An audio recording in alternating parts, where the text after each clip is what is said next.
Welcome back to the Saga Motorsports YouTube channel. This time we are doing another fast lap with Felix, and this time, again, it's Ryan Ritchie, or Rapid Ritchie we call him. Oh. Today we'll be at Watkins Glen. It's a 3.5 mile course. I didn't want to say that, I don't know. 3.45.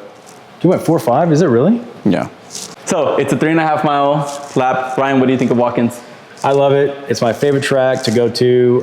It teaches you a lot of flow. There's a lot of, connecting corners that, you have to push, your min speed up to get through the corners at, and have a decent lap time. So for me, it also teaches you about, you don't necessarily have to use a 10-10 brake. You can brush the brake in some of these corners. You can use a lot more trail braking versus hard braking to slow down in some of these corners. You have so much camber that it's just, you can get away with a lot of stuff here, and you're on the gas a lot on this lap. Yeah, so it's a high-speed track. This time on HPDs, we do the full circuit, so we're not doing the cut through with the NASCAR. So let's let them watch a lap, and then we'll come back and dissect it.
And we're back. So I guess we'll go through the lap. I'll talk about what I'm looking at, what I'm doing throughout the lap, and see, maybe it can help some of you, better your lap times.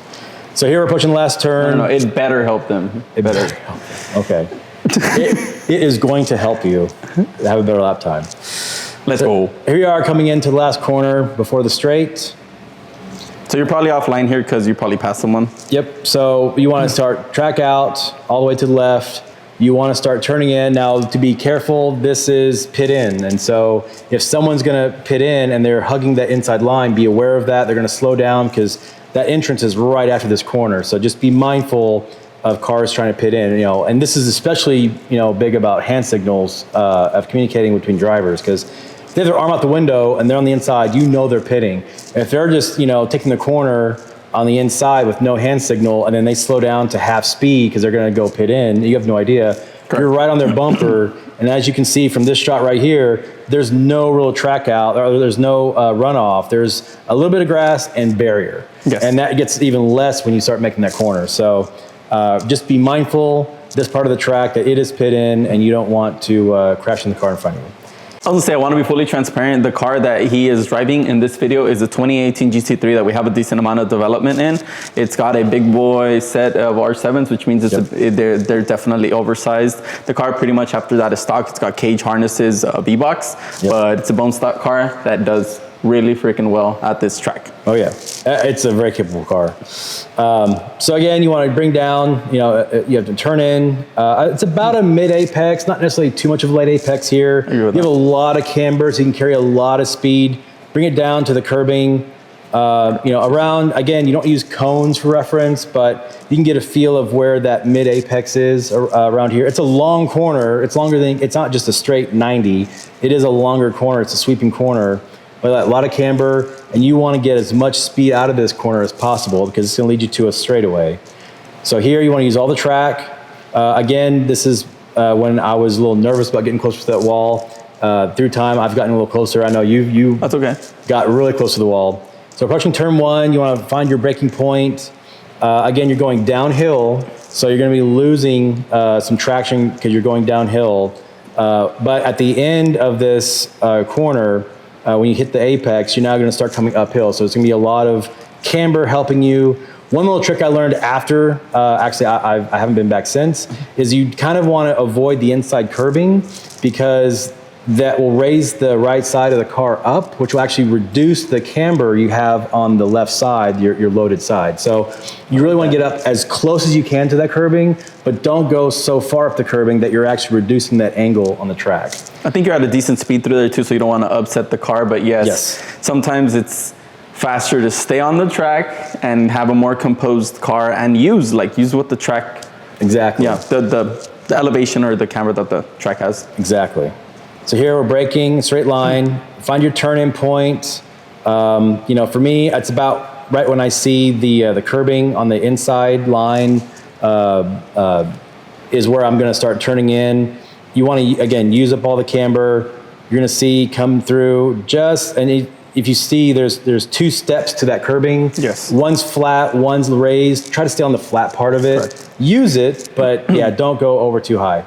The track out's tricky here, and there's a couple of different disciplines. So you can track, this has a ton of runoff. You can, certain series will go way off course past the curbing, and that's legal. Depending on the organizer, they may say you need to keep the tires on the track. They may let you run off. And so from here, you want to definitely get on power early because you have a lot of camber, a lot of things working for you. And your track out, as you can see, you have just a ton of track out space. So some people will go over, you can go, maybe two off and straddle the curbing as long as you can go. Don't, and we've spoken with this in another video, don't overcorrect and don't try to give the car too much wheel. Just let the car drift out as far as it needs to go. Let's say you're trying something different and you push it 11/10 and you feel the car going off the track. It's fine. Let it go. Keep the car straight. Space. Yeah, there's definitely space. Don't try to force the car back on track. You have a decent amount of space for the next corner. For what we're doing too, I feel like here, there's no need to be going over that curb every single time, at least for what we're doing. And maybe if you're a little racing or whatever, you want to open up that corner as much as possible, yes. But if you see the corner, it kind of has an elevation, then it drops off. So you will have an unsettled car over it. Yes. Now, if you're racing, again, use it. Sometimes that's you have to use it, or else to avoid something. But for what the track days and what we're doing, just use it and go past it if you really need to. If not, just stay on the other side. Exactly. So we're going to approach the uphill S's. So depending on your car, depending on your setup, and depending on your confidence, you want to try to have the highest minimum speed through this corner. In some cases, some cars, you may not even have to lift. You're going to want to just have the throttle pinned. You have a good turn in, because again, you're going uphill, you're on camber, you have a lot of traction, a lot of compression. So, work your way up to whatever you feel your car can do. But your goal here now is just, you're gonna be flat out to the next series of corners up until what's called the bus stop. And we'll get to that point. This is, at this point, treated like all a straightaway. Yep. So here, we're full throttle going into turn 2.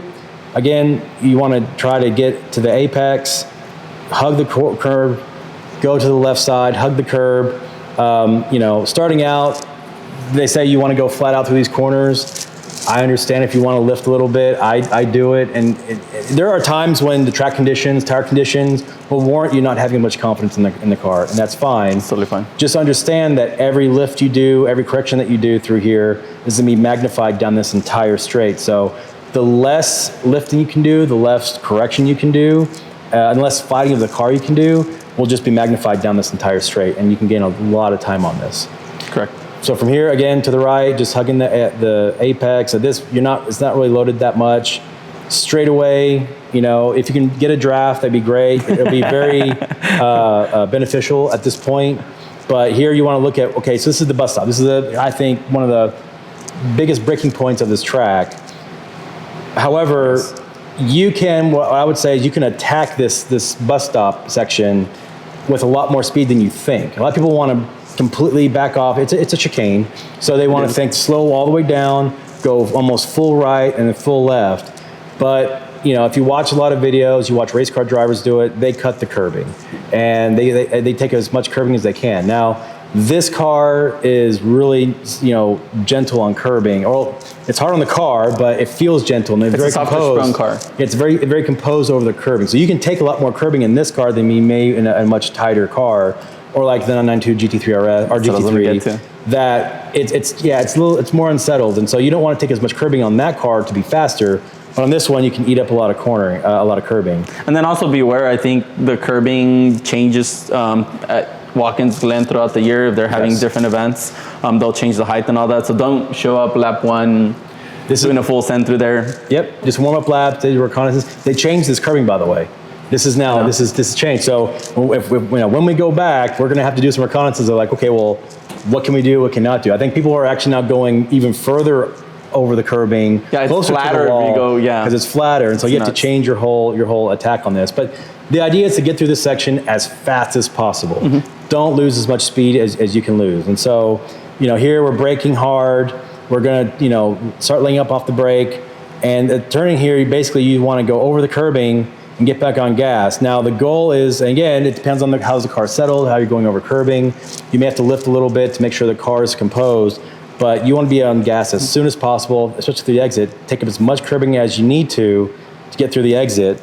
Now in this section, this is a little... Let me bother you real quick. So on the entry to the chicane of the bus stop, I saw that you are dragging a decent amount of brake into that first apex, and I think the reason you can do that is you have very little wheel in it, right? Yes, so the car's... You could kind of brake as you're moving left and then brake straight into that first apex. You could carry a lot of brake into it. Yep. Obviously, the more comfortable you get, the less brake you'll carry into it and the more speed, but just something for people to consider. Exactly. And you also want to, if you're going to be going over the curbing, you don't want to be full brake. You don't want to have the front fully compressed, because then shock towers, wheels, other things start taking the impact of that curbing versus the suspension. Yeah, so you want a composed car, just a neutral-ish car over curbing. Exactly. So here we're approaching this corner. It's a sweeping corner. It's kind of a late apexing corner because it builds and builds and builds. It's a reduced radius, and it's after the tower, the flag tower. Yeah, the flag tower.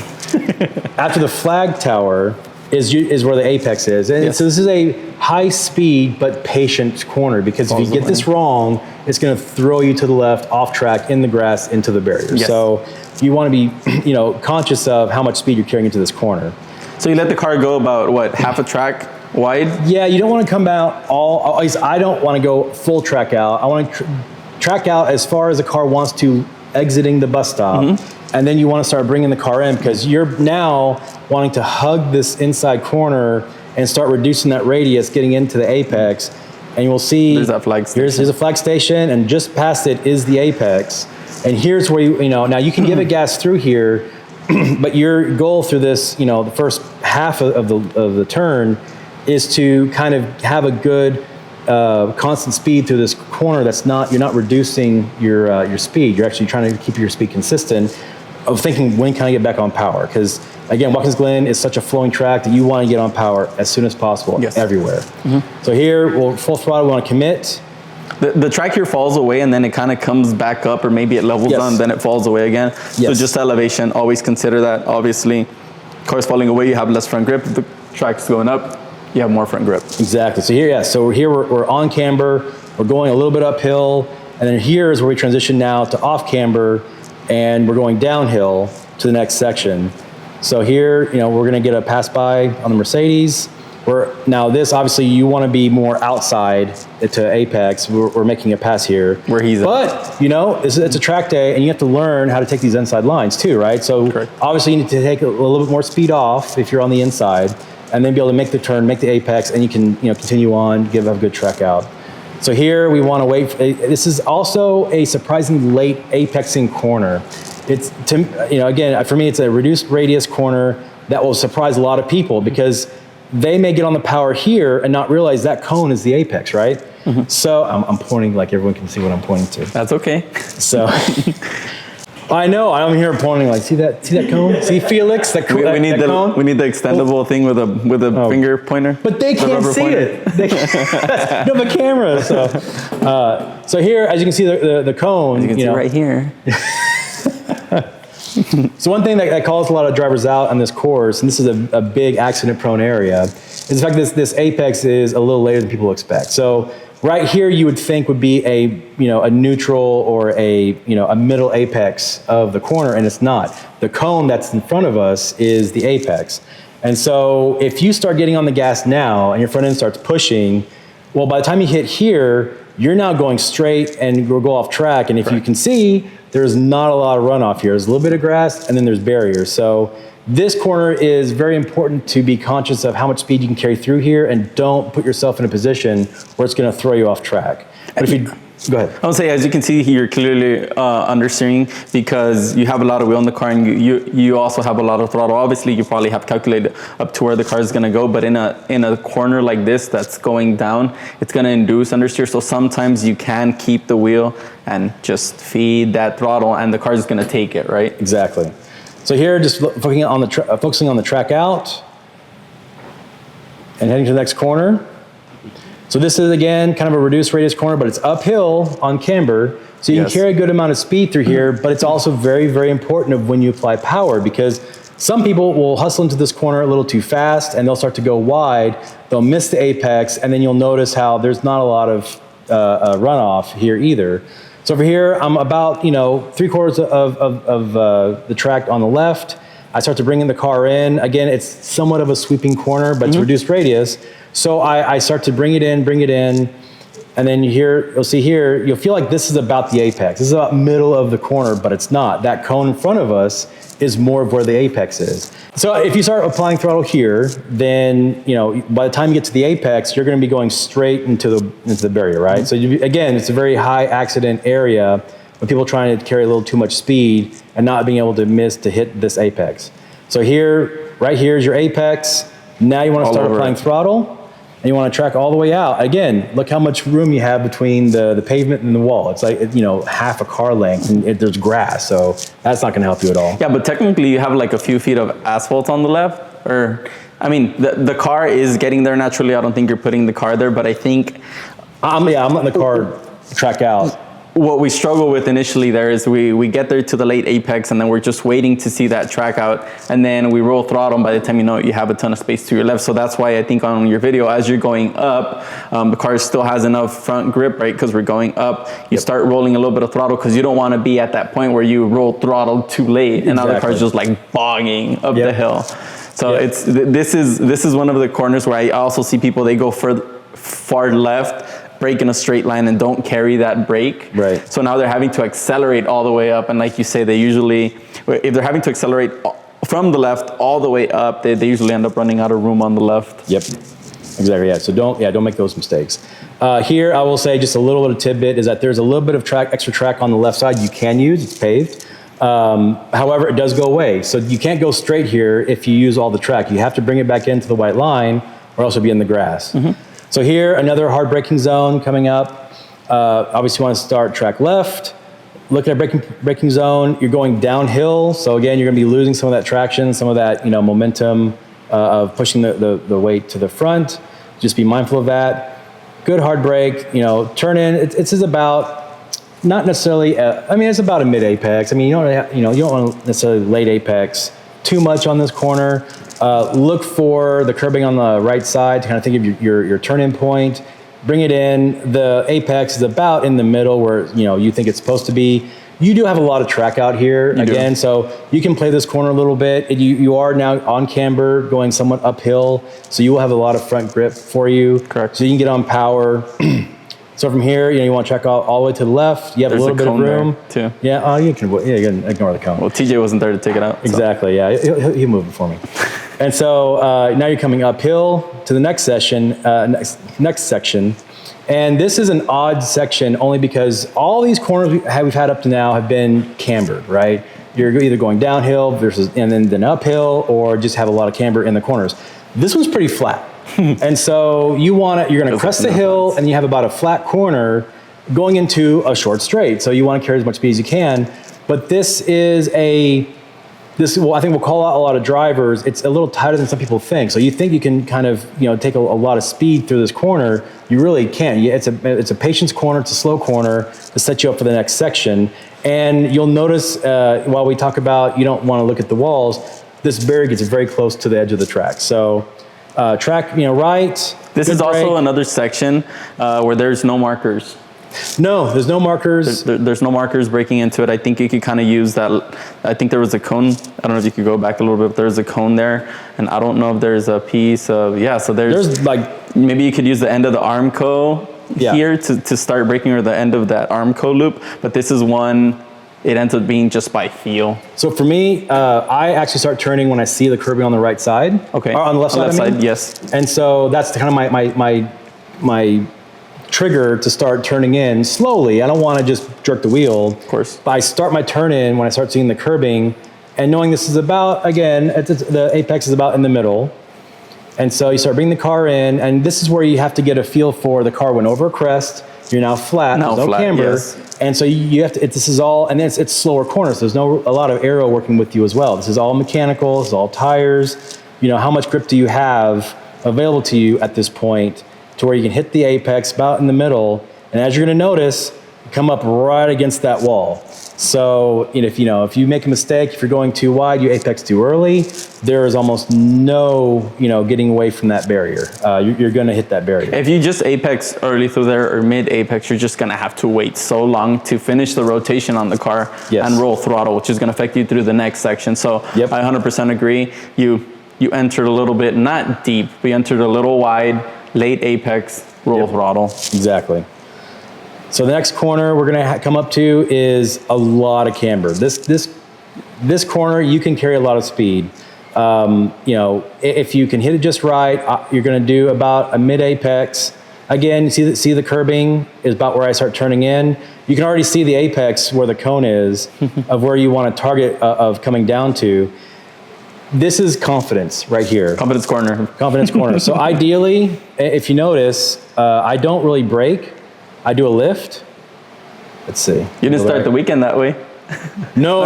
You have a little bit of a brake, but it's not a 10 pedal. That's for sure. No, this is so calm the car down. And this is car by car, but you're gonna want to. This is the brushing of the brake. This is you just lift kind of corner. This is or in some car cases you can actually maybe just do a half lift versus a full lift, right? Yep. So, but the idea is take off a little bit of speed, use all the camber. And you want to get on power as much as you can. I mean, I'm on throttle at the apex coming out. Now, the good news is that, again, you have a lot of runoff here. So you can look at, different lines. You can look at how much, maybe up your min speed and see what will work best. If it doesn't work out, fine. Go off the curbing, go onto the runoff. You have plenty of room for error, and then just get back on track. Don't overcorrect. Don't do any of those things. It's turn 19 at Coda, literally. Yes. Where the left-hander, it's a high consequence, high speed left-hander, then followed by another somewhat complicated turn right that has a wall super close. Yep. It's kind of like Coda, where hey, if you mess up that second to last corner, just throw the lap away, reposition. Go for another lap. Exactly. So here, we're looking at the final corner, so we want to come all the way back to track left. Correct. Again, you have a lot of camber, you put a lot of load in the car on the right side. Don't fight it, don't oversteer, don't try to force the car to the left. Just let the car come back to the left naturally as best you can, because otherwise you're just scrubbing speed, right? Correct. Here you're going to give about a good medium brake, and then you're going to want to, again, be mindful of pit in, but you want to turn in about when you see the curbing. You want to bring it all the way down to the curbing. It's about a middle apex, but you want to be on the throttle as soon as possible. And you know, as you get your confidence up, get as close to this wall as you can, because again, you have curbing up to the wall. So all this is legit track that you could actually use to track out with. And so in this example, I could have gone a few mile an hour faster at the last corner. That would have let me track out even closer to the wall over here than where I am. And then that's it. And you're heading down turn 1. Yeah, and the last 2 corners, obviously, they are connected corners, right? Yes. So like you're saying, the second to the last corner, if you end up going over the curbing, going wide, do not rush to move the car back left. Yeah. And I mean, the optimal line would just to take it wide enough to where the car can itself move all the way left, right? Yep. Without you having to fight it too much to open up the next one. So this last corner, you have to get it absolutely right, because the front straight, it's a decent sized straight. It's very long. Yep. So, I mean, overall, it's you know, learn how to brake less than you think you need to brake. That's what I had to learn coming into this. Is I thought, stab the brake, you know, you can throw it in the corners, but no, this is a more of a, you know, keep the car composed. The more you can load up and transfer the weight where you want it to be, you can actually push more, you know, throttle through the corners and more speed through the corners than you think you can. So, you know, since then, the year after this video came out, or we did this track day, I learned a lot and played with less and less braking, trying to push more speed through the corners. And then, you know, when I go back, I want to try to play with that a little bit more. So yeah, I'm excited to go back. This track, again, I keep on comparing it to Coda just because it's high speed. When you approach it this weekend, hopefully you use this lap as a guide, but pull up a track map and see where you have space, where you don't have space. A lot of place, the Armco is super close. Honestly, just realize where there's margin, where there's no margin, and the Armco's close in some places, but like we said in other videos, if you're focused on driving, doing the correct line, there's no reason for you to see that Armco, right? And you're in control, right? Exactly. If you stay in control, that Armco will never be a problem. Well, that's it for a lap with me. You know, hopefully you've maybe found some pointers. Maybe you found some mistakes that I didn't talk about. Please list them in the comments below. Love to hear them. And like, comment, subscribe. If you want to be like Ryan and pass a Black Series in a GT3, watch this video, and we'll see you guys in the next one.